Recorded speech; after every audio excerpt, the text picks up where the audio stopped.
ನಮಸ್ಕಾರ ವಿದ್ಯಾರ್ಥಿಗಳೇ, ಸುಪ್ರಭಾತ. ಹೇಗಿದ್ದೀರಿ? ನಾನು ನಿಮ್ಮ ಅಜಿತ್, ಗಣಿತ ಶಿಕ್ಷಕ. ನಿಮಗೆ ತರಗತಿಗೆ ಸುಸ್ವಾಗತ. ಸೊ ನೀವೆಲ್ಲ ಒಳ್ಳೆಯ ಇದರಲ್ಲಿದ್ದೀರ ಅಂತ ತಿಳ್ಕೊಂಡಿದ್ದೀನಿ, ಮನಸ್ಥಿತಿಯಲ್ಲಿ. ಆಮೇಲೆ ಹಿಂದಿನ ತರಗತಿಯಲ್ಲಿ ನಾವು ಏನು ಚರ್ಚಿಸಿದ್ವಿ, ಇದು ರೇಖಾತ್ಮಕ ಸಮೀಕರಣಗಳ ಪರಿಹಾರ ಮೂರನೆಯ ವಿಧಾನವನ್ನು ಚರ್ಚಿಸ್ತಾ ಇದ್ವಿ. ಯಾವುದದು? ವರ್ಜಿಸುವ ವಿಧಾನ. ವರ್ಜಿಸುವುದಂದರೆ ರದ್ದುಗೊಳಿಸುವ ವಿಧಾನ. ನಿಮಗೆ ಉದಾಹರಣೆಗಳನ್ನು ಮನೆಯಲ್ಲಿನೂ ಪ್ರಯತ್ನ ಮಾಡಿರಿ ಅಂತ ಹೇಳಿದ್ದೀವಿ. ನೀವು ಮಾಡಿರ್ಬೋದು. ಸೊ ನೀವು ಮಾಡಿ ಆ ಜ್ಞಾನವನ್ನು ನೀವು ಎಲ್ಲ ನಿಮ್ಮ ಹತ್ತಿರ ತೊಗೊಂಡು ಈಗ ಮುಂದಿನದಕ್ಕೆ ಹೋಗೋಣ. ಏನಿದೆ ಮುಂದೆ ನಾವು ಅಭ್ಯಾಸವನ್ನು ಮಾಡಬೇಕು. ಅಭ್ಯಾಸ 3.3 ನಿಮಗೆ ಸರಳ ಆಗ್ತದೆ. ನೀವು ಅಲ್ಲಿ ಮನೆಯಲ್ಲಿ ನೀವು ಎಲ್ಲ ನೋಡ್ಕೊಂಡಿದ್ರಂದ್ರೆ ಇಲ್ಲಿ ಮಾಡಲಿಕ್ಕೆ ಅರ್ಥನೂ ಆಗ್ತದೆ, ನೀವಾಗೇನೂ ಮಾಡ್ಬೋದು. ಈಗ ಒಂದೊಂದೇ ಮಾಡೋಣ. ಒಂದನೇ ಮುಖ್ಯ ಪ್ರಶ್ನೆ ಏನಿದೆ? ಕೆಳಗಿನ ರೇಖಾತ್ಮಕ ಸಮೀಕರಣಗಳ ಜೋಡಿಗಳನ್ನು ವರ್ಜಿಸುವ ವಿಧಾನ ಮತ್ತು ಆದೇಶ ವಿಧಾನಗಳಿಂದ ಬಿಡಿಸಿ. ಅಂದರೆ ಎರಡೂ ವಿಧಾನದಿಂದ ಬಿಡಿಸಿ ಅಂತ ಹೇಳಿದ್ದಾರೆ. ಅದನ್ನು ನಾವು ಮಾಡೋಣ. ವರ್ಜಿಸುವ ವಿಧಾನ ಮತ್ತು ಆದೇಶ ವಿಧಾನ. ಒಂದನೇ ಸಮೀಕರಣ ಏನಿದೆ ಬರೆಯೋಣ ಅಂತ. ಜೋಡಿಗಳ ಸಮೀಕರಣ. ಇದು ಅಭ್ಯಾಸ 3.3. ಅದರಲ್ಲಿ ಒಂದನೇ ಮುಖ್ಯ ಪ್ರಶ್ನೆಯ ಪ್ರಶ್ನೆ ಏನು ಜೋಡಿ ಕೊಟ್ಟಿದ್ದಾರೆ ಅವರು? x + y = 5. ಒಂದು ಇದು ಸಮೀಕರಣ. ಇನ್ನೊಂದು ಸಮೀಕರಣ ಏನು ಕೊಟ್ಟಿದ್ದಾರೆ? 2x - 3y = 4. ಈಗ ನೋಡಿ, ಎರಡು ಸಮೀಕರಣ. ಇದು ಎರಡನೇದು ಬರೆಯೋಣಂತೆ. ಈಗೇನಾಗಿದೆ ಇಲ್ಲಿ ಏನಿದೆ? ಮೊದಲನೇ ಹಂತನ ಏನು ಮಾಡ್ಬೇಕು ನಾವು? ಮೊದಲನೇ ಹಂತದಲ್ಲಿ ನಾವು ಅದನ್ನು ಯಾವುದಾದ್ರೂ ಒಂದು ಏನೋ ಚರಾಕ್ಷರವನ್ನು ಒಂದೇ ಥರ ಮಾಡ್ಬೇಕು ಎರಡೂದರಲ್ಲಿ. ಈಗ ನಾವೇನು ಮಾಡೋಣಂತೆ? ವಾಯನ್ನು ಸೇಮ್ ಒಂದೇ ಥರ ಮಾಡೋಣಂತೆ. ಈ ವಾಯನ್ನು ಒಂದೇ ಥರ ಮಾಡಲಿಕ್ಕೆ ಇಲ್ಲಿ ಒಂದನೇದರಲ್ಲಿ ಏನಿದೆ ಅದರದ್ದು ಸಹಗುಣಕ 1 ಇದೆ, ಇಲ್ಲಿ ಏನಿದೆ 3 ಇದೆ. ಸೊ ನಾವೇನು ಮಾಡೋಣಂತ? ಇದಕ್ಕೆ ಇವೆರಡರದ ಲಸ ಏನು ಬರುತ್ತೆ? 1 ಮತ್ತು 3 ಲಸ 3. ಸೊ 3ಅನ್ನು 1ರಿಂದ ಗುಣಿಸಿ, 1ಕ್ಕೆ ಗುಣಿಸಿ, ಮತ್ತು 1ನ್ನು 2ಕ್ಕೆ ಗುಣಿಸಿದ್ರು. 1ರಲ್ಲೇ ಗುಣಿಸೋದು ಒಂದೇ, ಹಾಗೆ ಬಿಡೋದು ಒಂದೇ. ಸೊ ಇದಕ್ಕೆ 3ರಿಂದ ಎಡಗಡೆ ಮತ್ತು ಬಲಗಡೆ ಎರಡಕ್ಕೂ ಗುಣಿಸ್ಬೇಕು. ಸರಿ? ಈಗ ಪರಿಹಾರ ನೋಡ್ರಿ ಏನಿರ್ತದೆ ಅಂದರೆ, ಪರಿಹಾರ 1ಕ್ಕೆ 3ರಿಂದ ಗುಣಿಸಿದಾಗ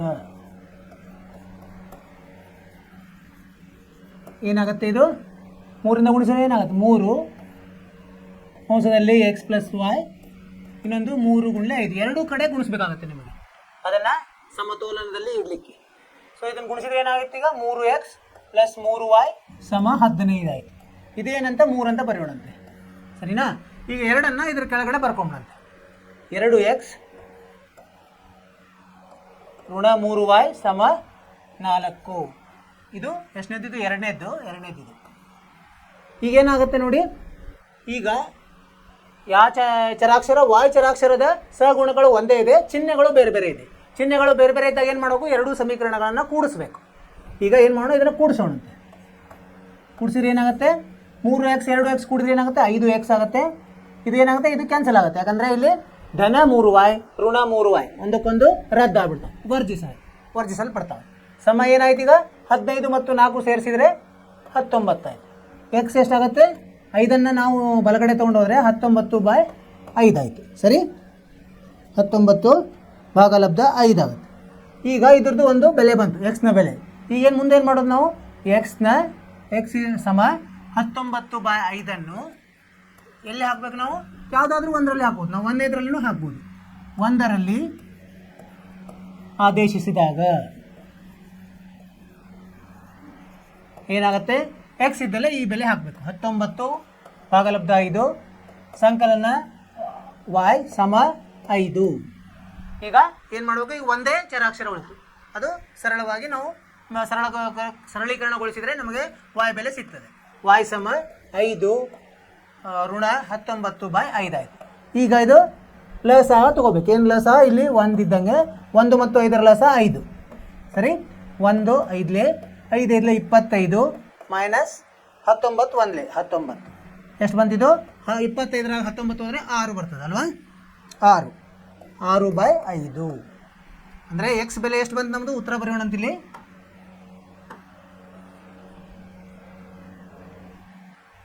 ಉತ್ತರ ಉತ್ತರ ಏನು? ಎಕ್ಸ್ ಬೆಲೆ 19/5 ಮತ್ತು y ಬೆಲೆ ಎಷ್ಟು? 6/5. ಇದು ಉತ್ತರ. ಅವ್ರು ಏನು ಹೇಳಿದ್ದಾರೆ? ಇನ್ನೊಂದು ಆದೇಶ ವಿಧಾನದಿಂದಲೂ ಬಿಡಿಸ್ಲಿಕ್ಕೆ ಹೇಳಿದ್ದಾರೆ. ಆದೇಶ ವಿಧಾನ ಅದನ್ನು ಮಾಡೋಣ. ಇದು ಯಾವುದಿದು? ವರ್ಜಿಸುವ ವಿಧಾನ ಆಯಿತು. ಯಾವುದು ಇದು? ವರ್ಜಿಸುವ ವಿಧಾನ.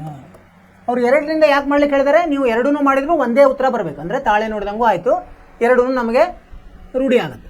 ಈಗ ಏನು ಮಾಡೋಣ? 2ನೇದು ಮಾಡೋಣ. ಏನು ಹೇಳಿದ್ದಾರೆ ಅವರು? ಆದೇಶ ವಿಧಾನದಿಂದನೂ ಮಾಡ್ರಿ ಅಂತ ಹೇಳಿದ್ದಾರೆ. ಇದನ್ನ ಆದೇಶ ವಿಧಾನ. ಆದೇಶ ವಿಧಾನ. ಈಗ ಮತ್ತೆ ನಾವೇನು ಮಾಡೋಣಂತೆ? ಸಮೀಕರಣಗಳನ್ನು ಬರ್ಕೊಂಡಂತೆ. ಯಾವುದು? ಎಕ್ಸ್ ಪ್ಲಸ್ ವಾಯ್ ಸಮ 5 ಒಂದನೇದಿದು. ಆಮೇಲೆ 2x ಮೈನಸ್ 3y ಸಮ 4 ಇದು 2ನೇ. ಈಗೇನು ಮಾಡ್ಬೇಕು ನಾವು? ಆದೇಶ ವಿಧಾನ ಅಂದರೆ ಒಂದು ಯಾವುದರೇ ಸಮೀಕರಣವನ್ನು ಮಾರ್ಪಡಿಸಿ ಒಂದು ಚರಾಕ್ಷರವನ್ನು ಇನ್ನೊಂದು ಚರಾಕ್ಷರದಲ್ಲಿ ಹೇಳಬೇಕು. ಸೊ ಇಲ್ಲಿ ಏನು ಮಾಡೋದು? 1ನೇದನ್ನು ಮಾರ್ಪಡಿಸೋದು. 1ಅನ್ನು ಮಾರ್ಪಡಿಸಿದಾಗ ಏನಾಗುತ್ತೆ? 1ಅನ್ನು ಮಾರ್ಪಡಿಸಿದಾಗ ಎಕ್ಸನ್ನು ಹಾಗೆ ಇಟ್ಟು ವಾಯನ್ನು ಈ ಕಡೆ ತೊಗೊಂಡು 15 ಮೈನಸ್ ವಾಯ್ ಇದು 3 ಅಂತ ಹೇಳೋಣ. ಸರಿನಾ? ಈಗ ಎಕ್ಸ್ದು ಒಂದು ಇದು ಆಯಿತು, ಏನು ಸಮೀಕರಣ. ಈ ಸಮೀಕರಣವನ್ನು 2ರಲ್ಲಿ ನಾವು ಆದೇಶಿಸೋಣ. ಏನು? 3ಅನ್ನು 2ರಲ್ಲಿ ಆದೇಶಿಸಿದಾಗ ಏನಾಗುತ್ತೆ? ಎಕ್ಸ್ ಇದ್ದಲ್ಲೇ ಇದನ್ನು ಹಾಕಬೇಕು ನಾವು. 2 ಕಂಸದಲ್ಲಿ 15 ಮೈನಸ್ ವಾಯ್ ಮೈನಸ್ 3y ಸಮ 4. ಸರಿ? ಹಾಂ, ಈಗ ಇದನ್ನು ಬಿಡಿಸೋಣ. 2 ಮತ್ತು 15 ಗುಣಿಸಿದಾಗ 30 ಮೈನಸ್ 2y ಮೈನಸ್ 3y ಸಮ 4. ಈ 3y ಮತ್ತು 2yನ್ನು ಬಲಗಡೆ ತೊಗೊಂಡು 4ಅನ್ನು ಈ ಕಡೆ ತೊಗೊಂಡು 30ರಲ್ಲಿ 4 ಹೋದರೆ 4 ಬಂದರೆ ಮೈನಸ್ ಆಗುತ್ತೆ. ಎಷ್ಟಾಯಿತು? 30 ಮೈನಸ್ 4 26 ಆಗುತ್ತೆ ಅಲ್ವಾ? 26 ಸಮ ಇದು ಮೈನಸ್ 5y ಈ ಕಡೆ ಬಂದರೆ 5y ಆಯಿತು. ಒಂದು ನಿಮಿಷ, ಇಲ್ಲಿ ತಪ್ಪ. ಹಾಂ, ಇಲ್ಲಿ 15 ಅಂತ ಬರೆದೆ ನೋಡಿ, ಇಲ್ಲಿ ತಪ್ಪಿದೆ. 5 ಅಲ್ವಾ? 5 15 ಅಲ್ಲ. ಹೀಗೆ ಚಿಕ್ಕ ಪುಟ್ಟ ತಪ್ಪಾತಂದರೆ ನಮ್ಮ ಲೆಕ್ಕ ತಪ್ಪುವುದು.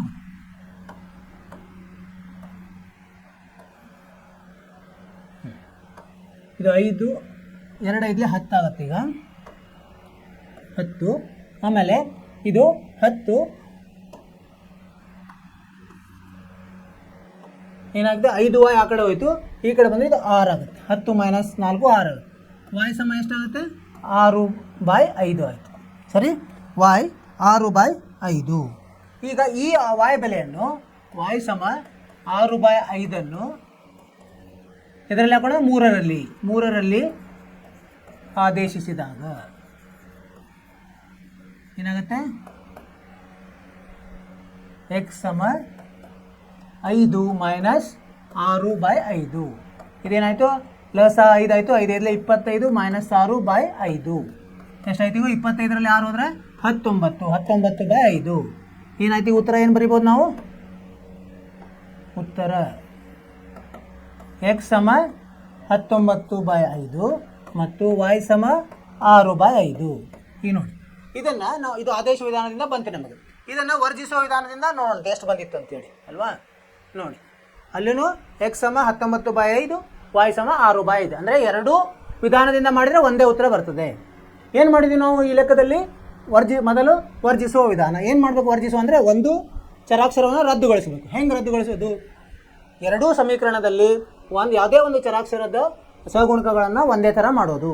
ಈಗೇನು ಮಾಡಿದ್ವಿ ನಾವು? 1ರಲ್ಲಿ ಏನು ಮಾಡಿದ್ವಿ? 3ರಿಂದ ಗುಣಿಸಿ ಅದನ್ನು ವಾಯನ್ನು ಎರಡೂ ಕಡೆ ಒಂದೇ ಮಾಡಿದ್ವಿ. ಇಲ್ಲಿ ವಾಯ್ದು ಏನಿದೆ? ಚಿಹ್ನ ಬೇರೆ ಬೇರೆ ಇದೆ. ಒಂದು ಧನ ಇದೆ, ಒಂದು ಋಣ ಇದೆ. ಹೀಗಾಗಿ ಇವನ್ನೆರಡನ್ನು ಕೂಡಿಸಿದರೆ ರದ್ದಾಗ್ಬಿಡುತ್ತೆ. ಸೊ ಹೀಗಾಗಿ ನಾವು ಪೂರ್ತಿ ಸಮೀಕರಣವನ್ನು ಕೂಡಿಸಿದ್ವಿ. ಸಮೀಕರಣಗಳನ್ನು ಕೂಡಿಸಿದಾಗ ಏನಾಯಿತು? ನಮಗೆ ಚರಾಕ್ಷರ ಎಕ್ಸ್ದಲ್ಲಿ ಬೆಲೆ ಬಂತು. 5x ಸಮ 19 ಬಂತು. ಎಕ್ಸ್ ಬೆಲೆ ಬಂತಿಲ್ಲ. ಎಕ್ಸು 19/5. ಈ ಬೆಲೆಯನ್ನು ತೆಗೆದುಕೊಂಡು ನಾವೇನು ಮಾಡಿದ್ವಿ? ಯಾವುದೇ ಒಂದು ಮೂಲ ಸಮೀಕರಣದಲ್ಲಿ ನಾವು ಅದನ್ನು ಆದೇಶಿಸಿದಾಗ ನಮಗೆ y ಬೆಲೆ ಬಂತು. y ಸಮ 6/5 ಬಂತು. ಇಲ್ಲಿ ಇದು ವರ್ಜಿಸುವ ವಿಧಾನ. ಅದೇ ಥರ ನಾವೇನು ಮಾಡಿ ನೋಡಿದ್ವಿ,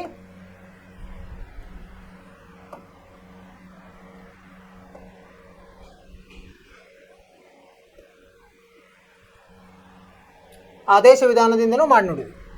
ಆದೇಶ ವಿಧಾನದಲ್ಲಿ ಏನಾಗಿದೆ, ಇಲ್ಲಿ ಇದು ಒಂಥರ ನಾವು ತಾಳೆ ನೋಡಿದಂಗೆ. ಆದೇಶ ವಿಧಾನ ನಾವು ಮೊದಲೇ ಕಲ್ತಿದ್ವಿ. ಏನಂದರೆ ಎರಡು ಸಮೀಕರಣದಲ್ಲಿ ಒಂದು ಸಮೀಕರಣವನ್ನು ಒಂದು ಚರಾಕ್ಷರದಲ್ಲಿ ಇನ್ನೊಂದು ಚರಾಕ್ಷರದಲ್ಲಿ ಹೇಳೋದು. ಅದನ್ನು ಹೇಳಿ ಎಕ್ಸ್ದಲ್ಲಿ ಹೇಳಿದ್ವಿ. ಈ ಎಕ್ಸ್ ಏನು ಬಂತಲ್ಲ ಸಮೀಕರಣ, ಇದನ್ನು ಎರಡರಲ್ಲಿ ನಾವು ಆದೇಶಿಸಿದ್ವಿ. ಅವಾಗ ಏನು ಬಂತು, ವಾಯ್ ಬೆಲೆ ಬಂತು. ಆ ವಾಯ್ ಬೆಲೆ ತೆಗೆದುಕೊಂಡು ಹೋಗಿ ಎಕ್ಸ್ದಲ್ಲಿ ನಾವು ಆದೇಶಿಸಿದ್ವಿ. ಎಕ್ಸ್ ಅಂದರೆ ಇದು ಮೂರನೇ ಸಮೀಕರಣದಲ್ಲಿ. ಅವಾಗ ನಮಗೆ ವಾಯ್ ಬೆಲೆ ಎಕ್ಸ್ ಬೆಲೆ ಬಂತು. ಸೊ ಇದನ್ನು ನಾವು ತಾಳೆ ನೋಡಿದಾಗ ವರ್ಜಿಸುವ ವಿಧಾನದ ಉತ್ತರನೂ ಒಂದೇ ಇದೆ ಮತ್ತು ಆದೇಶ ವಿಧಾನದ ಉತ್ತರನೂ ಒಂದೇ ಇದೆ. ಈ ಥರ ಮಾಡಬೇಕು.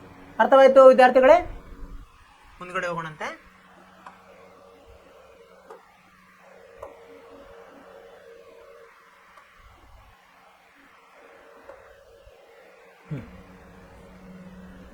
ಈಗ ಎರಡನೇ ಲೆಕ್ಕ.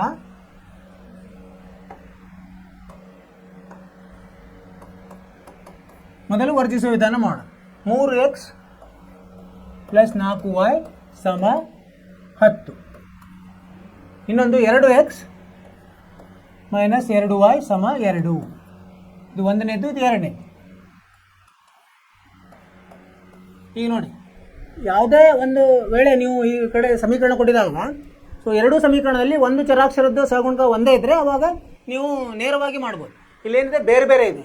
ಈಗ ನಾವೇನು ಮಾಡೋಣಂತ, y ಅನ್ನು ವರ್ಜಿಸುವಲ್ಲಿ ಪ್ರಯತ್ನ ಮಾಡೋಣ. ಇದು 4 ಇದೆ, ಇಲ್ಲಿ 2 ಇದೆ. ಹೀಗಾಗಿ ಲಸ 4 ಆಗುತ್ತೆ. ಈ ಯಾವುದು ಪರಿಹಾರ ಏನು ಬರೆಯೋಣಂತೆ, ಪರಿಹಾರ. ಇದು ವರ್ಜಿಸುವ ವಿಧಾನ. ವರ್ಜಿಸುವ ವಿಧಾನ. ಸರಿ. ಈಗೇನು ಮಾಡೋಣಂತೆ, 2ಕ್ಕೆ ಸಮೀಕರಣ 2ಕ್ಕೆ 2ರಿಂದ ಗುಣಿಸಿದಾಗ ಏನಾಗ್ತದೆ, 2x 2ರಲ್ಲಿ ಗುಣಿಸಿದ್ರೆ ಏನಾಗುತ್ತೆ, 4x ಆಗ್ತದೆ. ಋಣ ಋಣ ಹಾಗೆ ಉಳಿತದೆ. 2y ಇರೋದು 4y ಆಗ್ತದೆ. ಸಮ 2 × 2 4 ಆಗ್ತದೆ. ಸರಿ. ಇದು ಮೂರನೇ ಸಮೀಕರಣ. ಇದು ಒಂದನೇ ಸಮೀಕರಣ ಹಾಗೆ ಇಟ್ಬೋಣಂತ. 3x ಸಂಕಲನ 4y = 10. ಈಗ ನೋಡಿ, ಇದು ಒಂದನೇದು ಅಲ್ವಾ.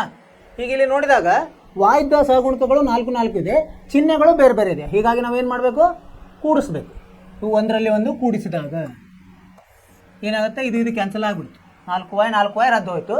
4x 3x ಕೂಡಿಸಿದ್ರೆ 7x ಬಂತು. ಇದು 4 ಮತ್ತು 10 ಕೂಡಿಸಿದ್ರೆ 14 ಬಂತು. ಅಂದರೆ ಎಕ್ಸ್ ಬೆಲೆ ಎಷ್ಟು ಬಂತು, 14 ಭಾಗಲಬ್ಧ 7 ಅಂದರೆ 2 ಬಂತು. ಸರಿ, 2 ಬಂತು. ಎಕ್ಸ್ ಬೆಲೆ 2 ಬಂತು. ಈ ಎಕ್ಸ್ ಬೆಲೆಯನ್ನು ಏನು ಮಾಡೋಣ ನಾವು, x = 2 ಯಾವುದರಲ್ಲಿ ಒಂದರಲ್ಲಿ ಹಾಕ್ಬೋದು ನಾವು. ಇದರಲ್ಲಿ ಹಾಕೋಣ ಅಂತ, ಒಂದರಲ್ಲಿ ಆದೇಶಿಸಿದಾಗ ಏನಾಗ್ತದೆ, ಎಕ್ಸ್ ಇದ್ದಲ್ಲಿ ಅದು ಹಾಕೋದು. 3 ಗುಣಲಬ್ಧ 2 ಸಂಕಲನ 4y = 10. ಈಗ ಒಂದೇ ಏನಿದೆ, ಚರಾಕ್ಷರವಿದೆ. 4y = 10 - 6 ಅಂದರೆ 4 ಬಂತು. ಅಂದರೆ y = 4 ಭಾಗಲಬ್ಧ 4 ಅಂದರೆ 1 ಆಯಿತು. ಸೊ ಇಲ್ಲಿ ಎಕ್ಸ್ ಬಂತು, y ಬಂತು. ಈಗ ಉತ್ತರ ಬರೆಯೋಣ. ಉತ್ತರ ಏನು, x = 2 y = 1. ಇದೇ ನಮ್ಮ ಉತ್ತರ. ಸರಿ, ಇದೇ ಉತ್ತರ. ಈ ಥರ ಉತ್ತರ ಕೊನೆಗೆ ಬರೀಬೇಕು. ಈಗ ಇದನ್ನು ನಾವೇನು ಮಾಡೋಣ ಅಂತ, ಆದೇಶ ವಿಧಾನದಿಂದ ಬಿಡಿಸ್ಲಿಕ್ಕೆ ನೋಡೋಣ. ಆದೇಶ ವಿಧಾನ ಯಾವುದು, ಎರಡನೇದ್ದೆ ಆದೇಶ ವಿಧಾನದಿಂದ.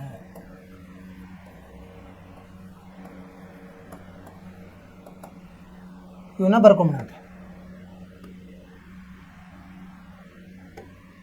ಏನಂತಿದೆ, 3x ಸಂಕಲನ 4y = 10. ಆಮೇಲೆ 2x, ಇದು ಒಂದನೇದ್ದು. 2x ವ್ಯವಕಲನ 2y = 2. ಇದು ಎರಡನೇ. ಸರಿ, ಇದು 2. ಇದು ಎರಡನೇ. ಈಗೇನು ಮಾಡೋಣಂತೆ, ಆದೇಶ ವಿಧಾನ ಪ್ರಕಾರ ಏನು ಮಾಡ್ಬೇಕು ನಾವು, ಒಂದು ಚರಾಕ್ಷರವನ್ನು ಇನ್ನೊಂದರಲ್ಲಿ ಹೇಳಬೇಕಾಗ್ತದೆ. ಇದನ್ನು ನಾವೇನು ಮಾಡೋಣ, 2 ಮಾರ್ಪಡಿಸೋಣ. ಈ ಸಲ ಎರಡನ್ನು ಮಾರ್ಪಡಿಸಿದಾಗ ಏನಾಗ್ತದೆ 2x ಅಂದರೆ x ಸಮ ಏನಾಗುತ್ತೆ, ಇದು 2y ಈ ಕಡೆ ಹೋದರೆ 2 + 2y ಆಯಿತು. ಭಾಗಲಬ್ಧ ಇದು ಗುಣಲಬ್ಧ 2 ಇರೋದ್ರಿಂದ ಹೊರಗೆ ಈ ಕಡೆ ಬಂದರೆ ಭಾಗಲಬ್ಧ ಆಗ್ತದೆ. ಇದು x ಬೆಲೆ, ಇದಕ್ಕೆ 3 ಅಂತ ಹೇಳೋಣಂತೆ. ಈಗ 3 ನಾವು 2ಅನ್ನು ಮಾರ್ಪಡಿಸಿದ್ವಲ್ಲ, ಮತ್ತೆ 2ರಲ್ಲಿ ಹಾಕಬಾರ್ದು, ಅದನ್ನು 1ರಲ್ಲಿ ಹಾಕಬೇಕು. 3ಅನ್ನು 1ರಲ್ಲಿ ಆದೇಶಿಸಿದಾಗ ಏನಾಗುತ್ತೆ, 3 ಗುಣಲಬ್ಧ 2 + 2y ಭಾಗಲಬ್ಧ 2 + 4y = 10 ಆಯಿತು. ಈಗ ಏನಾಗುತ್ತೆ, ಇದು ಇಲ್ಲಿ ಭಾಗಲಬ್ಧ ರೂಪದ ಇದರಲ್ಲಿದೆ ಭಿನ್ನರಾಶಿ. ಸೊ ಲಸಹ ತೊಗೊಂಡು ಲಸಹ ಏನು 2 ಆಗುತ್ತೆ. ಇದನ್ನು ಬಿಡಿಸ್ಕೊಳ್ಳೋಣ. 3 2 6 + 6y + 2 4 8y = 2 × 25. ಸರಿ, ಈಗ ಇದನ್ನು ಬಿಡಿಸಿದಾಗ 6 + 8 ಎಷ್ಟಿತ್ತು, 14y ಇದು 8 6 14 ಆಯಿತು. ಇದು ಎಷ್ಟಾಗುತ್ತೆ, ಸರಿ ಬರ್ತದೆ, 3 6 3 6y ಸರಿ ಇದೆ. 2 4 8 ಸರಿ ಇದೆ. 20 6 ಈ ಕಡೆ ಬಂದರೆ ಏನಾಗುತ್ತೆ, ಋಣ ಆಗ್ತದೆ. 20 - 6 14 ಆಯಿತು. y ಸಮ ಏನಾಯಿತು, 14/14 ಅಂದರೆ 1. ಉತ್ತರ ಏನು ಬರಿಬೇಕು ನಾವೀಗ, ಉತ್ತರ x ಸಮ ಎಷ್ಟು ಬಂದಿದೆ, x ಇಲ್ಲಿ ಇನ್ನೂ ಬಂದಿಲ್ಲ. ಈ y ಬೆಲೆಯನ್ನು ನಾವಿನ್ನು x ಬೆಲೆ ಕಂಡುಹಿಡಬೇಕು.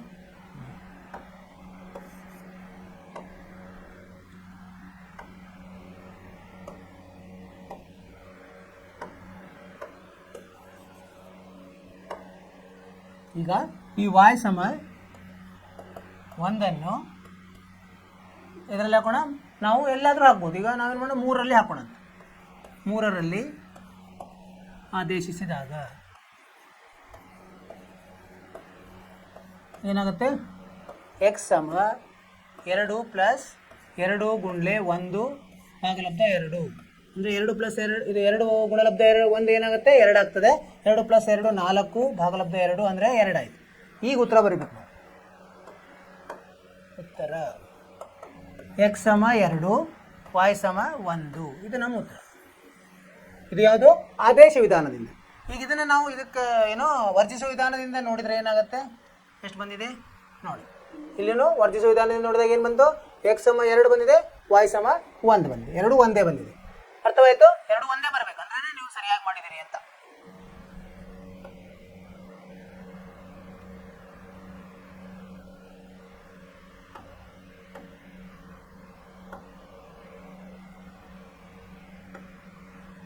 ಈಗ ಮುಂದಿನ ಪ್ರಶ್ನೆಗೆ ಹೋಗೋಣಂತೆ.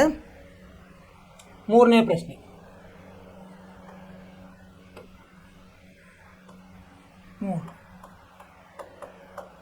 ಏನಿದೆ 3ನೇ ಪ್ರಶ್ನೆ, 2 ಸಮೀಕರಣಗಳು. 3x - 5y - 4 = 0. 3x - 5y - 4 = 0. ಇನ್ನೊಂದು ಏನಿದೆ, ಇದು 1 ಅಂತ ತಗೋಣ. ಇನ್ನೊಂದು 4x = 2y + 7. ಇದು ಎರಡನೇದು.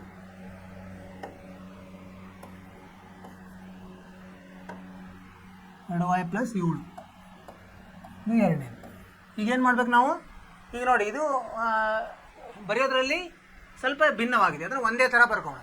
ಸೊ ಇದನ್ನು ನಾವು ಹೆಂಗೆ ಬರಿಬೋದು, ಈಗ 3x - 5y ಈ 4ಅನ್ನು ಈ ಕಡೆ ತೊಗೊಂಡು ಹೋಗೋಣ, ಅಂದರೆ 4 ಆಯಿತು.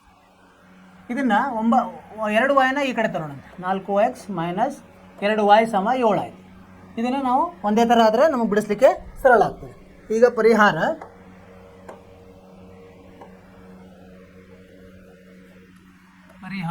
ಯಾವುದು, ವರ್ಜಿಸುವ ವಿಧಾನ.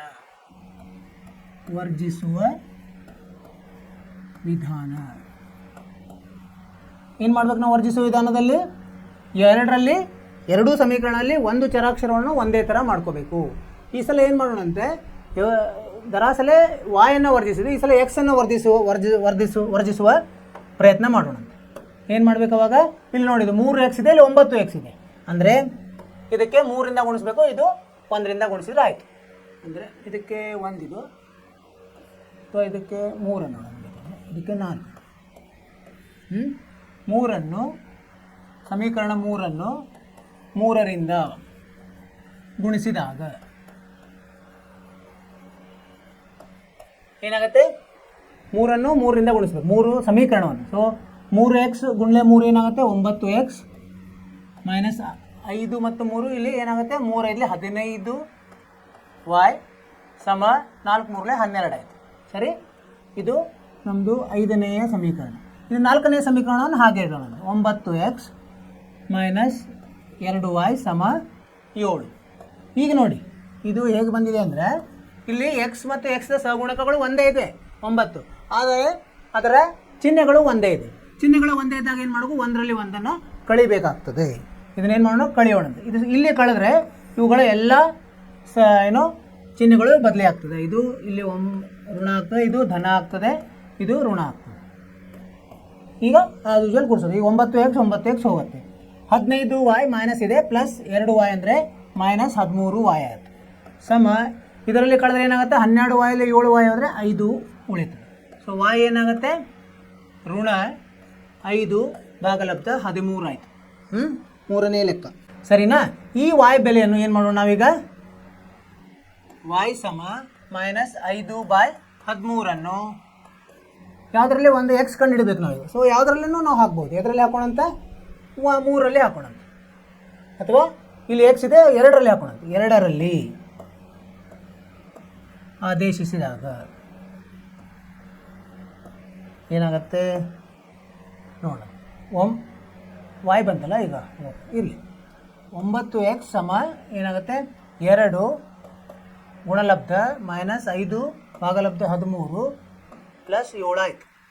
ಇದು ಏನಾಯಿತು? ಮೈನಸ್ 10/13 ಪ್ಲಸ್ 7 ಆಯಿತು. ಈಗ ಪ್ಲಸ್ 13 ಉಳಿತು. ಇದು 13 7 ಎಷ್ಟು? 91. ಮೈನಸ್ 10 ಪ್ಲಸ್ 91 ಎಷ್ಟಾಗುತ್ತೆ? ಇದು ಮೈನಸ್ 81/13 ಆಯಿತು. ಇದೇನಾಯಿತು? 9x. ನಾವೀಗ x ಕಂಡು ಹಿಡಿಬೇಕು. x ಏನಾಗುತ್ತೆ? 9 ಭಾಗಲಬ್ಧ ಆಗ್ತದೆ. ಈ ಕಡೆ ಬಂದ ಮೈನಸ್ 81 ಭಾಗಲಬ್ಧ 13 ಗುಂಡ್ಲೆ ಇಲ್ಲಿ ಕೆಳಗೆ 9 ಆಯಿತು. 9 1 9 9 ಅಂದರೆ ಮೈನಸ್ 9/13 ಆಯಿತು. ಸರಿ, ಈಗ ಇದು ಏನಿದೆ? x ಬೆಲೆ ಮೈನಸ್, ಸರಿನಾ? ಅಲ್ಲ, ಪ್ಲಸ್ ಆಯಿತು. 91ರಲ್ಲಿ ಏನಾಗುತ್ತೆ? ಇದು ಯಾಕಂದರೆ 91 ದೊಡ್ಡದು, ಧನ ಇದೆ. 91ರಲ್ಲಿ 10 ಹೋದರೆ 81, 9/13 ಆಯಿತು. ಈಗ ಉತ್ತರ ಬರೆದ್ರೆ ನಾವು ಉತ್ತರ ಏನು ಬಂತು? x ಬೆಲೆ x ಸಮ 9/13 ಬಂತು. y ಬೆಲೆ ಎಷ್ಟು ಬಂತು? y ಸಮ ಮೈನಸ್ 5/13. ಇದೇ ಉತ್ತರ. ಈಗ ವರ್ಜಿಸುವ ವಿಧಾನದಿಂದ ನಾವು ಇದನ್ನು ಕಂಡು ಹಿಡ್ತೀವಿ. ಆದೇಶ ವಿಧಾನದಿಂದ ನೋಡೋಣ ಹೇಗೆ ಬರ್ತದೆ ಅಂತ. ಇದು 3ನೇದ್ದು ಆದೇಶ ವಿಧಾನ. ಆದೇಶ ವಿಧಾನದಿಂದ ಹೇಗೆ ಕಂಡು ಹಿಡಿಯೋದು ಅಂತ ನೋಡೋಣ. ಈಗೇನು ಮಾಡೋದು? ಆದೇಶದ ಇದು ಮೊದಲು ಬರ್ಕೊಂಬಿಡಂತೆ. ಅದು 3x ಋಣ 5y ಋಣ 4 ಸಮ 0. ಇದು 9x ಸಮ 2y ಪ್ಲಸ್ 7. ಇದು 1, ಇದು 2. ಈಗೇನಪ್ಪ ಅಂದರೆ ನಾವು ಒಂದನ್ನು ಮಾರ್ಪಡಿಸಬೇಕು. ಮಾರ್ಪಡಿಸಿ ಒಂದು ಚರಾಕ್ಷರವನ್ನು ಇನ್ನೊಂದು ಚರಾಕ್ಷರದಲ್ಲಿ ಹೇಳಬೇಕು. ಈಗ ನೋಡಿ, ಇದನ್ನು ನಾವು ಮಾರ್ಪಡಿಸಲಿಕ್ಕೆ ಸರಳವಾಗಿದೆ ಎರಡನ್ನು. ಯಾಕಂದರೆ ಒಂದೇ ಚರಾಕ್ಷರ ಒಂದು ಕಡೆ ಇದೆ. ಅದನ್ನು ಮಾರ್ಪಡಿಸೋಣ. ಸೊ ಏನಂತ ಬರೆಯೋಣಂತ? ಪರಿಹಾರ ಎರಡನ್ನು ಮಾರ್ಪಡಿಸಿದಾಗ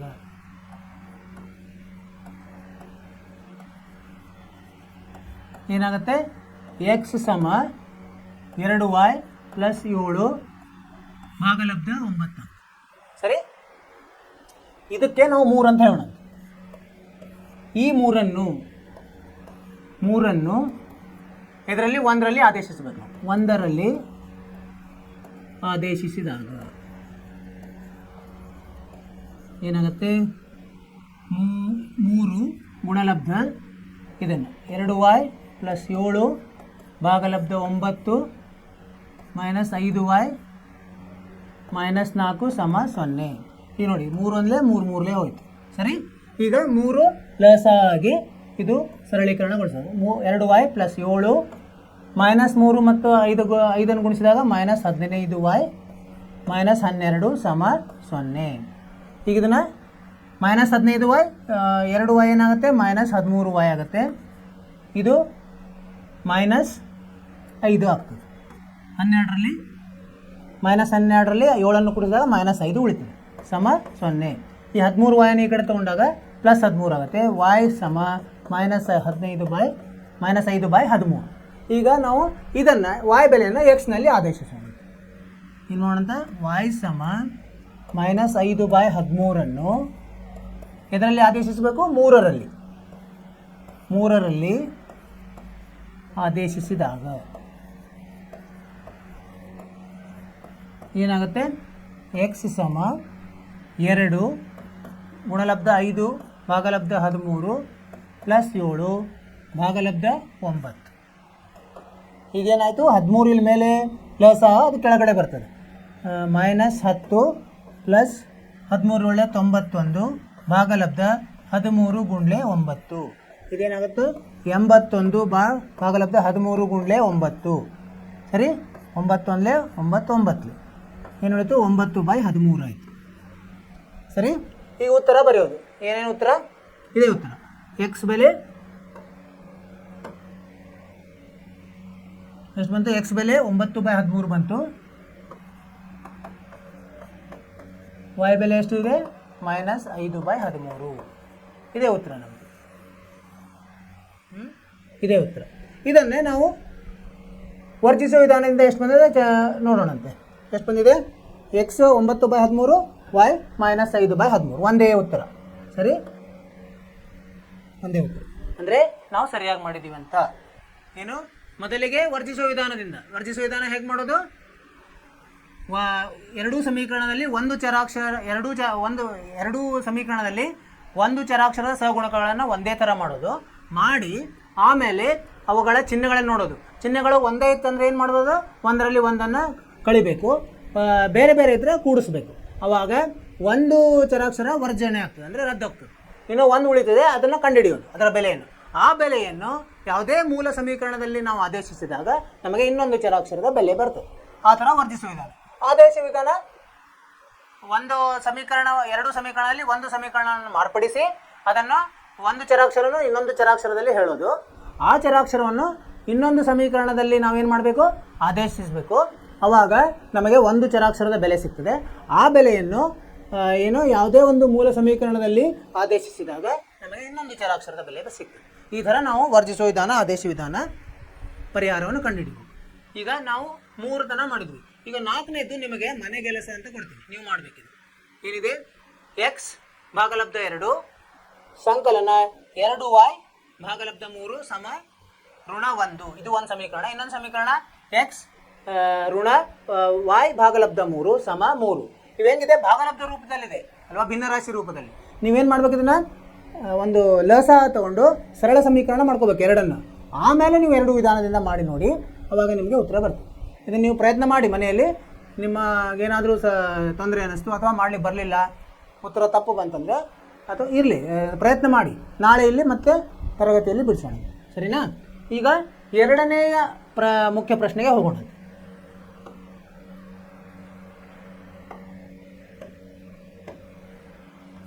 ಎರಡನೇ ಮುಖ್ಯ ಪ್ರಶ್ನೆ ಏನು ಅಂತಾರೆ ಅವರು?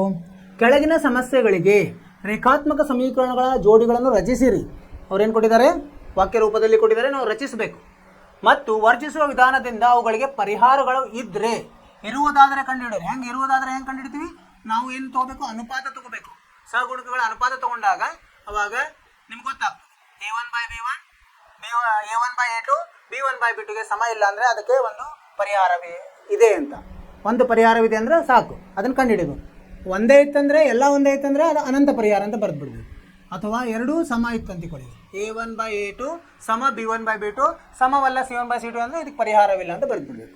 ಮೊದಲು ಅದನ್ನು ಸಮೀಕರಣ ಮಾಡಬೇಕು. ಮಾಡಿ ಅದನ್ನು ಚೆಕ್ ಮಾಡಿ ಆಮೇಲೆ ಮುಂದುವರಿಯೋದು ವರ್ಜಿಸುವ ವಿಧಾನ ಮಾಡೋಣ. ಇದನ್ನು 2ರಲ್ಲಿ 1ನೇ ಲೆಕ್ಕ ಏನು ಹೇಳ್ತಾರೆ? ಒಂದು ಭಿನ್ನ ರಾಶಿಯ ಅಂಶಕ್ಕೆ 1 ಸೇರಿಸಿ ಛೇದದಿಂದ 1 ಕಳೆದು ಸಂಕ್ಷೇಪಿಸಿದರೆ 1 ಸಿಗುತ್ತದೆ. ಆ ಭಿನ್ನ ರಾಶಿಯ ಛೇದಕ್ಕೆ 1 ಸೇರಿಸಿದರೆ ಅದು 1 2 ಎಂದಾಗುತ್ತದೆ. ಆ ಭಿನ್ನ ರಾಶಿ ಯಾವುದು? ನಾವೇನು ಮಾಡೋಣಂತೆ, ಮೊದಲ ಭಿನ್ನ ರಾಶಿ ಅಂದರೆ ಮೇಲೆ ಅಂಶ ಕೆಳಗೆ ಛೇದ. ಅಂಶ x ಇರಲಿ, ಛೇದ y ಇರಲಿ ಅಂತ ಬರ್ಕೊಂಡು ಅಂಶ ಭಾಗಲಬ್ಧ ಛೇದ, ಇದಕ್ಕೆ ಭಿನ್ನ ರಾಶಿ ಅಂತ. ಇದು ಹೆಂಗಿರಲಿ? x ಭಾಗಲಬ್ಧ y ಇರಲಿ, ಅಂದರೆ ಅಂಶ x ಛೇದ y ಇರಲಿ. ಈಗ ಪರಿಹಾರ ಮಾಡೋಣ.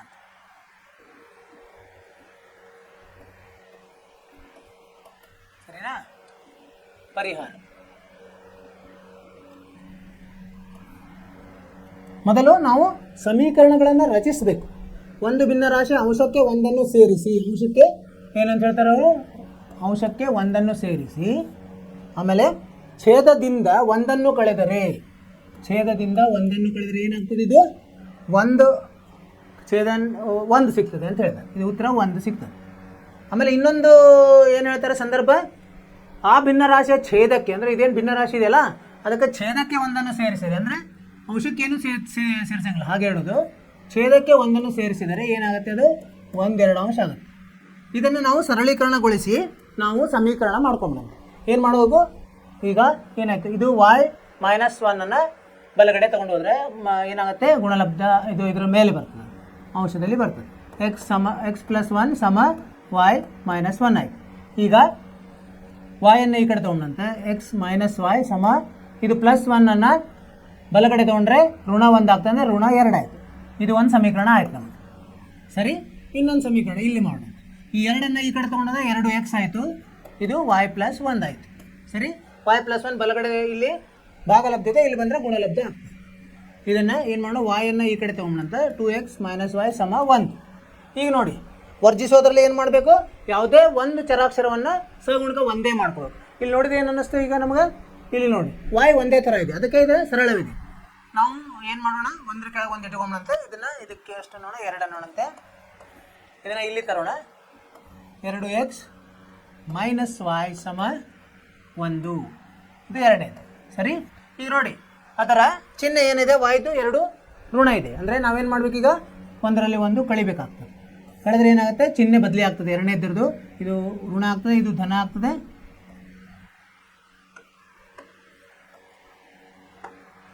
ಇದು ಧನ ಆಗ್ತದೆ, ಇದು ಋಣ ಆಗ್ತದೆ.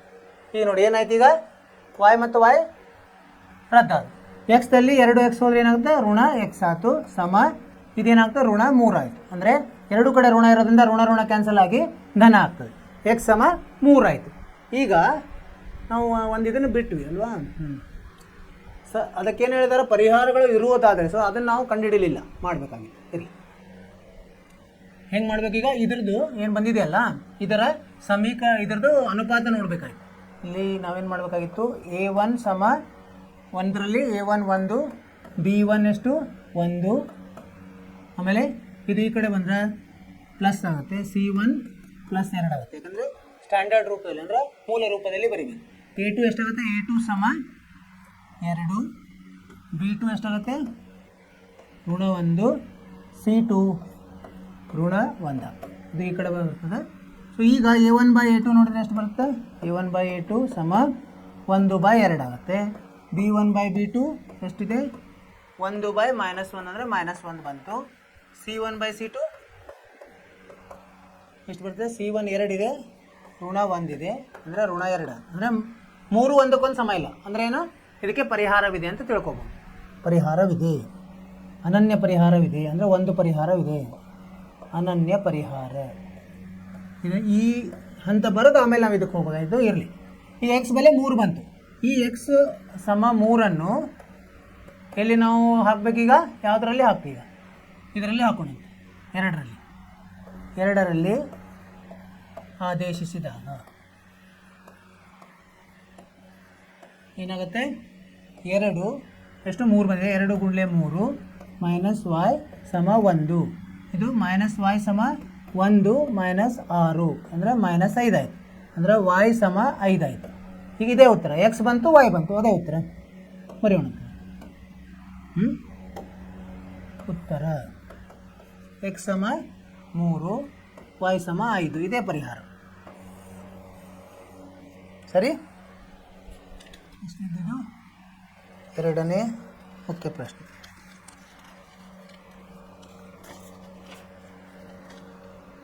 ಈಗ ಇದು ಅಲ್ಲ, ಇಷ್ಟು ಇದಕ್ಕೆ ಎಕ್ಸ್ ಮತ್ತು ವಾಯ್ ಬಂತು. ಈಗ ಭಿನ್ನರಾಶಿ ಏನಂತಿದೆ ನಮ್ಮದು ಎಕ್ಸ್ ಬೈ ವಾಯ್ ಇದೆ, ಅದನ್ನು ಬರೀಬೇಕು. ಭಿನ್ನರಾಶಿ ಸಮ ಎಕ್ಸ್ ಬೈ ವಾಯ್. ಎಕ್ಸ್ ಇದ್ದಲ್ಲೇ ಎಷ್ಟು ಹಾಕಬೇಕು? 3 ಹಾಕಬೇಕು. ವಾಯ್ ಇದ್ದಲ್ಲೇ 5. ಇದು ಉತ್ತರ, ಕೊನೆಯ ಉತ್ತರ. ಭಿನ್ನರಾಶಿಯನ್ನು ಬರೀಬೇಕು ನಾವು 3/5 ಈ ಥರ ಮಾಡಬೇಕು. ಏನು ಮಾಡಬೇಕು? ಮೊದಲು ಅವರು ವಾಕ್ಯ ರೂಪದಲ್ಲಿ ಕೊಟ್ಟಿದ್ದಾರೆ, ಅದನ್ನು ಸಮೀಕರಣ ರೂಪದಲ್ಲಿ ತರಬೇಕು. ಸಮೀಕರಣ ರೂಪದಲ್ಲಿ ತಂದು ಆಮೇಲೆ ಅದರ ಅನುಪಾತಗಳು, ಸಹಗುಣಕಗಳ ಅನುಪಾತಗಳನ್ನು ನೋಡಿದರೆ ಅದು ಈ ಕರಾರುಗಳ ಪ್ರಕಾರ ಅದಕ್ಕೆ ಪರಿಹಾರ ಇದೆಯೋ ಇಲ್ಲೋ ಗೊತ್ತಾಗುತ್ತೆ. ಪರಿಹಾರ ಇದ್ದರೆ ಆ ಪರಿಹಾರವನ್ನು ವರ್ಜಿಸುವ ವಿಧಾನದಿಂದ ಕಂಡುಹಿಡಿದು ಅದನ್ನು ಕಂಡುಹಿಡಿದು ನಾವು ಆವಾಗ ನಮಗೆ ಎಕ್ಸ್ ಮತ್ತು ವಾಯ್ ಬೆಲೆ ಬಂತು. ಭಿನ್ನ ರಾಶಿಯನ್ನು ನಾವು ಎಕ್ಸ್ ಭಾಗಲಬ್ಧ ವಾಯ್ ಅಂತ ತೊಗೊಂಡಿದ್ವಿ, ಅಂದರೆ 3/5 ಆಯಿತು. ಅರ್ಥವಾಯಿತು ವಿದ್ಯಾರ್ಥಿಗಳೇ? ಇಷ್ಟೇ. ನೀವು ಮನೆಯಲ್ಲೇ ಪ್ರಯತ್ನ ಮಾಡಿರಿ, ಸ್ವಂತ ಇದರಲ್ಲೇ ಪ್ರಯತ್ನ ಮಾಡಿರಿ ನೀವು. ಅದಾದಮೇಲೆ ಅದನ್ನು ನಿಮ್ಮದಕ್ಕೆ ಇದಕ್ಕೆ ಹೋಲಿಕೆ ಮಾಡಿದಾಗ ನಿಮ್ಗೆ ಗೊತ್ತಾಗ್ತದೆ. ಸರಿ, ಈಗ ಮುಂದಿನ ಪ್ರಶ್ನೆಗೆ ಹೋಗೋಣಂತೆ. ಪ್ರಶ್ನೆದು ಅದರಲ್ಲಿ ಎರಡನೇದ್ದು ಏನು ಹೇಳ್ತಾರೆ? ಎರಡನೇದ್ದು, 5 ವರ್ಷಗಳ ಹಿಂದೆ ನೂರಿಯ ವಯಸ್ಸು ಸೋನುವಿನ ವಯಸ್ಸಿನ 3 ಪಟ್ಟು ಆಗಿತ್ತು. 10 ವರ್ಷಗಳ ಬಳಿಕ ನೂರಿಯ ವಯಸ್ಸು ಸೋನುವಿನ ವಯಸ್ಸಿನ 2 ಪಟ್ಟು ಆಗುತ್ತದೆ. ಹಾಗಾದರೆ ನೂರಿಯ ಮತ್ತು ಸೋನುವಿನ ಈಗಿನ ವಯಸ್ಸು ಎಷ್ಟು? ನಾವೇನು ಮಾಡ್ಬೇಕು? ಮೊದಲ ಏನು ಕೇಳಿದಾರಲ್ಲ ಅದನ್ನು ನಾವೇನು ಮಾಡೋಣಂತೆ? ಚರಾಕ್ಷರ ರೂಪದಲ್ಲಿ ಬರೆಯೋಣ. ಮೊದಲು ನೂರಿಯ ವಯಸ್ಸು ಏನು ಮಾಡೋಣಂತ? ಎಕ್ಸ್ ಇರಲಿ. ನೂರಿಯ ವಯಸ್ಸು ಏನಿರಲಿ? ಎಕ್ಸ್ ಇರಲಿ. ಆಮೇಲೆ ಇನ್ನೊಬ್ರು ಯಾರಿದ್ದಾರೆ? ಸೋನುವಿನ ವಯಸ್ಸು ವಾಯ್ ಇರಲಿ. ಇದನ್ನು ನಾವು ಊಹಿಸಬೇಕು. ಆಮೇಲೆ ನಾವು ವರ್ಜಿಸುವ ಪರಿಹಾರ ಮಾಡಬೇಕು. ಪರಿಹಾರ ವರ್ಜಿಸುವ ವಿಧಾನ. ಮೊದಲು ಸಮೀಕರಣ ಮಾಡ್ಕೋಬೇಕು. ಆ ಸಮೀಕರಣಗಳನ್ನು ನಾವು ವರ್ಜಿಸುವ ವಿಧಾನದಿಂದ ಕಂಡುಹಿಡಿತೀವಿ. ಮೊದಲೇ ಏನು ಮಾಡೋಣಂತೆ? ಸಮೀಕರಣಗಳನ್ನು ಮಾಡ್ಕೊಂಬಂತೆ. ಮೊದಲನೇದು ಸಂದರ್ಭ ಏನಿದೆ? 5 ವರ್ಷಗಳ ಹಿಂದೆ ಏನಾಗ್ತಾರೆ? ನೂರಿಯ ವಯಸ್ಸು ಎಕ್ಸ್ ಮೈನಸ್ ವಾಯ್ ಆಗುತ್ತೆ. 5 ವರ್ಷಗಳ ಹಿಂದೆ ಏನಾಗುತ್ತೆ? ನೂರಿಯ ವಯಸ್ಸು ಏನಾಗುತ್ತೆ? ಎಕ್ಸ್ ಋಣ 5. ಇದು ಎದಕ್ಕೆ ಸಮಾದ? ಸೋನುವಿನ ವಯಸ್ಸಿನ 3 ಪಟ್ಟು. ಸೋನುವಿನ ವಯಸ್ಸು ಎಷ್ಟು ಇರ್ತದೆ ಅವಾಗ? ವಾಯ್ ಎಷ್ಟು? 3 ಪಟ್ಟು ಅಂತಾರಲ್ಲ, 3 ಪಟ್ಟು. 3 ಗುಣಲಬ್ಧ ವಾಯ್ ಮೈನಸ್ 5 ಆಗುತ್ತೆ. ಇದನ್ನು ಸರಳೀಕರಣಗೊಳಿಸಿದ್ರೆ ಏನಾಗುತ್ತೆ? 3y minus 15 X minus 5. ಈಗೇನು ಮಾಡೋಣಂತೆ? ಎಲ್ಲವನ್ನು ಒಂದೇ ಕಡೆ ತಗೋಣ, ಅಂದರೆ ಮೂಲ ರೂಪದಲ್ಲಿ ಬರ್ತದೆ. ಆವಾಗ ನಾವು ಅನುಪಾತ ತೊಗೊಳಕ್ಕೆ ಸರಳ ಆಗ್ತದೆ. ಎಕ್ಸ್ ಮೈನಸ್ 3y ಇದು ಪ್ಲಸ್ 10 ಸಮ 0. ಇದು 1 ಇದ್ದಾಯಿತು. ಸರಿ. ಈಗ ಏನಾಯಿತು? ಋಣ 15 ಆ ಕಡೆ ಬಂದರೆ ಧನ 15 ಆಯಿತು.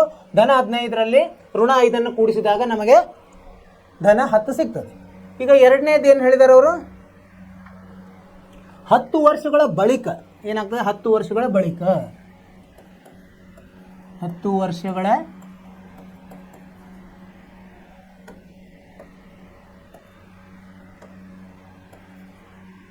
ಬಳಿಕ ಅಂದರೆ ಆಮೇಲೆ ಇವ್ರು ನೂರಿ ವಯಸ್ಸು ಏನಾಗುತ್ತೆ? ಎಕ್ಸ್ ಸಂಕಲನ 10 ಆಗುತ್ತೆ. ಎಷ್ಟು ಪಟ್ಟು ಇವ್ರದ್ದು ಎಷ್ಟು ಪಟ್ಟು ಇರ್ತದೆ ಅಂತ ಹೇಳಿದ್ದಾರೆ ಅವರು? 2 ಪಟ್ಟು. 2 ಪಟ್ಟು ಸೋನುವಿನ ವಯಸ್ಸು. ಅಂದರೆ ಸೋನುಂದು ಏನಿದೆ? ವಾಯ್ ಪ್ಲಸ್ 10 ಆಗ್ತದೆ. ಸರಿ. ಇದನ್ನು ಬಿಡಿಸಿದಾಗ ಎಕ್ಸ್ ಪ್ಲಸ್ 10 ಸಮ 2y ಪ್ಲಸ್ 20 ಆಗುತ್ತೆ. ಇದನ್ನೆಲ್ಲ ಈ ಕಡೆ ತೊಗೊಂಡಂತೆ ಎಕ್ಸ್ ಮೈನಸ್ 2y ಇದೇನಾಗುತ್ತೆ? ಪ್ಲಸ್ 10 ಆ ಕಡೆ ಬಂದರೆ ಮೈನಸ್ 10 ಆಯಿತು. ಪ್ಲಸ್ 20 ಆ ಕಡೆ ಬಂದರೆ ಮೈನಸ್ 20 ಆಯಿತು. 10 ಕೂಡಿಸಿದಾಗ ಮೈನಸ್ 10 ಆಯಿತು ಸಮ 0. ಇದು ಎರಡನೇ ಸಮೀಕರಣ. ಈಗ ನಾವು ಇದಕ್ಕೆ ಪರಿಹಾರ ಇದೆ ಇಲ್ಲೋ ಕಂಡುಹಿಡಿಬೇಕು. ಅಂದರೆ ಅನುಪಾತ ತೊಗೊಂಡಂತೆ ಈಗ ಸಹಗುಣಕಗಳನ್ನು ಬರ್ಕೊಂಡಂತೆ a1 ಎಷ್ಟಿರುತ್ತೆ? 1, b1 ಎಷ್ಟು? -3, c1 10. ಸರಿ. ಇಲ್ಲಿ a2 1, b2 -2, c2 -10. ಈಗ ಅನುಪಾತ ತೊಗೊಂಡಂತೆ A1/A2 ಎಷ್ಟು ಬಂತು 1/1 ಅಂದರೆ 1. ಆಮೇಲೆ B1/B2 ಎಷ್ಟು ಬರ್ತದೆ B1 -3/-2 ಅಂದರೆ 3/2. ಆಮೇಲೆ C1/C2 ಸಮ ಎಷ್ಟು 10/-10 ಅಂದರೆ -1. ಈಗ ನೋಡಿ 3 ಬೇರೆ ಬೇರೆ ಇದೆ. A1/A2 ಸಮವಿಲ್ಲ B1/B2 ಸಮವಿಲ್ಲ C1/C2 ಅಂದರೆ ಇದಕ್ಕೇನಿದೆ ಅನನ್ಯ ಪರಿಹಾರವಿದೆ ಅಂತ ಬರೀಬೇಕು. ಅನನ್ಯ ಅಂದರೆ ಒಂದೇ ಪರಿಹಾರ, ಅನನ್ಯ ಪರಿಹಾರವಿದೆ. ಸೊ ಈಗೇನು ಮಾಡಬೇಕು ವರ್ಜಿಸೋ ವಿಧಾನ ಇದನ್ನು ತಗೊಳ್ಳೋದು ಒಂದನ್ನು ಇಲ್ಲಿ ಮುಂದೆ ಏನು ಬಂದೀಗ ಎಕ್ಸ್ ಇದನ್ನು 10 ಈ ಕಡೆ ತೊಗೊಂಡು ಅದನ್ನು ಮಾರ್ಪಡಿಸೋಣ. x - 3y ಸಮ -10 ಆಯಿತು. ಇದಕ್ಕೆ 3 ನೋಡಂತೆ. ಇನ್ನೊಂದು ಯಾವುದಿದೆ ಇಲ್ಲಿದೆ ನೋಡಿ x - 2y ಸಮ ಇದು -10 ಈ ಕಡೆ ತೊಗೊಂಡ್ರೆ +10 ಆಗುತ್ತೆ. x - 2y ಸಮ 10 x - 2y ಸಮ 10 ಆಗುತ್ತೆ. ಈಗ ನೋಡಿ ಏನಿದೆ ಇಲ್ಲಿ ಇದು 4ನೇದು. ಇಲ್ಲಿ x ಒಂದೇ ಥರ ಇದೆ ಅಲ್ವಾ, ಸಹಗುಣಕ ಒಂದೇ ಇದೆ. ಹೀಗಾಗಿ ಆದರೆ ಚಿಹ್ನೆಗಳು ಒಂದೇ ಇದೆ ಇರೋದ್ರಿಂದ ನಾವೇನು ಮಾಡೋದು ಒಂದರಲ್ಲಿ ಒಂದು ಕಳಿಬೇಕು. ಕಳೆದ್ರೆ ಏನಾಗುತ್ತೆ ಇದು ಚಿಹ್ನೆ ಮೈನಸ್ ಆಗುತ್ತೆ, ಇದು ಪ್ಲಸ್ ಆಗುತ್ತೆ, ಇದು ಮೈನಸ್ ಆಗುತ್ತೆ. ಈಗೇನಾಯಿತು x ವರ್ಜಿಸ್ತು -3y + 2y ಅಂದರೆ -y ಆಯಿತು. -y ಸಮ -20 ಅಂದರೆ y ಸಮ 20 ಆಯಿತು. ಈ y ಬೆಲೆಯನ್ನು ಇದರಲ್ಲಿ ಒಂದರಲ್ಲಿ ಹಾಕೋಣ. y ಸಮ 20 ಇಲ್ಲಿ 3ರಲ್ಲಿ ಆದೇಶಿಸಿದಾಗ ಏನಾಗುತ್ತೆ x - 3 ಗುಣಲಬ್ಧ 20 ಸಮ -10 ಆಯಿತು. ಇದೇನಾಯಿತು x - 60 ಸಮ -10 ಆಯಿತು. ಅಂದರೆ -60 ಬಲಗಡೆ ಹೋದರೆ +60 ಆಗುತ್ತೆ. ಅಂದರೆ +60 -10 ಅಂದರೆ 50. x ಯಾರ್ದಿದೆ ಇದು ಉತ್ತರವನ್ನು ಬರೆಯೋಣಂತೆ. ಉತ್ತರ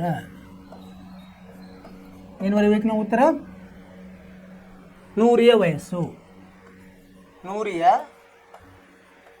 ಈಗಿನ ವಯಸ್ಸು ಏನಂತ ಹೇಳಿದ್ವಿ ನಾವು? ಎಕ್ಸ್ ಅಂತ ಹೇಳಿದ್ವಿ. ಇದು ಎಷ್ಟು ಬಂತು ನಮ್ದು? ಎಕ್ಸ್ 50 ಬಂತು.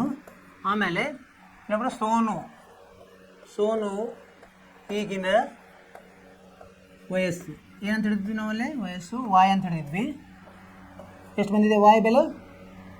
20 ವರ್ಷ ಇವೆಲ್ಲ ವರ್ಷ ಅಲ್ವಾ?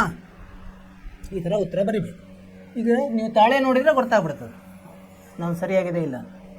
ಏನಂದರೆ ಅವರು 5 ವರ್ಷಗಳ ಹಿಂದೆ 100 ವಯಸ್ಸು ಎಷ್ಟಾಗುತ್ತೆ? 45 ಆಗ್ತದೆ ಅಲ್ವಾ? ಆಮೇಲೆ 5 ವರ್ಷಗಳ ಹಿಂದೆ ಸೋನುವಿನ ವಯಸ್ಸು 15 ಆಗ್ತದೆ, ಅಂದರೆ 3 ಪಟ್ಟು ಆಯ್ತಲ್ಲ. ಅದೇ ಇನ್ನೊಂದೇನು ಹೇಳಿದಾರೆ ಅವರು 10 ವರ್ಷಗಳ ಬಳಿಕ 50 ಇರೋದು 60 ಆಗುತ್ತೆ, ಆಮೇಲೆ 20 ಇರೋದು 30 ಆಗುತ್ತೆ, 2 ಪಟ್ಟು ಆಯಿತು. ಅಂದರೆ ಸರಿಯಾಗಿದೆ ಅಂತ ನಾವು ಮಾಡಿರೋ ಪ್ರಶ್ನೆ ಇದು ಪರಿಹಾರ ಸರಿಯಾಗಿದೆ. ಏನಿತ್ತಪ್ಪ ಇದು ನೋಡಿ, ಅಂದರೆ ಏನಿತ್ತಂದರೆ ಅವರು ಒಂದು ಹೇಳಿದ್ದಾರೆ, ಏನೋ ಅಕ್ಷರದಲ್ಲಿ ಹೇಳಿದ್ದಾರೆ, ಅದನ್ನು ನಾವು ಸಮೀಕರಣಕ್ಕೆ ಗಣಿತ ಸಮೀಕರಣಕ್ಕೆ ಬದಲಿಸಬೇಕು. ವಾಕ್ಯದಲ್ಲಿ ಹೇಳಿದ್ದನ್ನು ಸಮೀಕರಣಕ್ಕೆ ಬದಲಿ ಮಾಡಬೇಕು. ಮೊದಲು ಮಾಡಿದ್ವಿ ಅವ್ರು ಏನು ಕರಾರು ಹೇಳಿದಾರಲ್ಲ ಅದ್ರ ಪ್ರಕಾರ 5 ವರ್ಷಗಳ ಹಿಂದೆ 10 ವರ್ಷಗಳ ಬಳಿಕ ಅವುಗಳನ್ನು ನಾವು ಅನುಪಾತ ನೋಡಿ ಏನು ಮಾಡಿದ್ವಿ? ಇದಕ್ಕೆ ಪರಿಹಾರ ಇದೆ, ಒಂದೇ ಪರಿಹಾರ ಇದೆ ಅಂತ ಕಂಡುಹಿಡಿದ್ವಿ. ಆ ನಂತರ ಏನು ಮಾಡಿದ್ವಿ ನಾವು? ವರ್ಜಿಸುವ ವಿಧಾನದಿಂದ ಅವನ್ನ ಒಂದು ಎಕ್ಸ್ ಅನ್ನು ವರ್ಜಿಸಿದ್ವಿ, ಅಂದರೆ ರದ್ದುಗೊಳಿಸಿದ್ವಿ. ವಾಯ್ ಬಂದು ಅದನ್ನು ನಾವು ಒಂದು ಮೂಲ ಸಮೀಕರಣದಲ್ಲಿ ಆದೇಶಿಸಿದಾಗ ನಾವು ಅದು ಏನು ಬಂದು ನಮಗೆ ಎಕ್ಸ್ ಬೆಲೆ ಬಂತು. ಈ ಥರ ಸೋನು ಮತ್ತು 100ಯ ವಯಸ್ಸು ಕಂಡುಹಿಡಿದ್ವಿ. ನಿಮ್ಗೆ ಅರ್ಥವಾಯ್ತು ಅಂತ ತಿಳ್ಕೊಂಡಿದ್ದೀರಿ. ಇಲ್ಲಿವರೆಗೆ ನಾವು ಏನು ಮಾಡಿದ್ವಿ? ಅಭ್ಯಾಸ 3.3 ಮಾಡ್ತಾ ಇದ್ವಿ. 1ರದ 3 ಲೆಕ್ಕಗಳನ್ನು ಮಾಡಿ, ಒಂದು ಮುಖ್ಯ ಪ್ರಶ್ನೆಯಲ್ಲಿ 3 ಚಿಕ್ಕ ಪ್ರಶ್ನೆಗಳನ್ನು ಮಾಡಿದ್ವಿ. 4ನೇದು ನಿಮಗೆ ಮನೆ ಕೆಲಸ ಕೊಟ್ಟಿದ್ದೀನಿ, ಅದನ್ನು ನೀವು ಮಾಡಬೇಕು.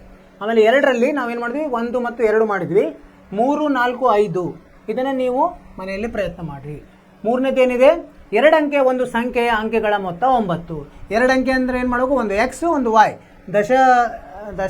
ದಶದಲ್ಲಿ ಅದೇನು ಜಾಗದಲ್ಲಿ ಇರ್ತಲ್ಲ ಅದಕ್ಕೆ ಎಕ್ಸ್ ಅಂತ ತೊಗೊಂಡ್ರಿ, ಬಿಡಿಯಲ್ಲಿ ವಾಯ್ ಅಂತ ತೊಗೊಂಡ್ರಿ. ಎಕ್ಸ್ ವಾಯ್ ಅಂತ ತೊಗೊಂಡ್ರೆ ಅದು ಏನಾಯಿತು, ಒಂದು ಸಂಖ್ಯೆ ಆಯಿತು, 2 ಅಂಕೆಯ ಒಂದು ಸಂಖ್ಯೆ ಆಯಿತು.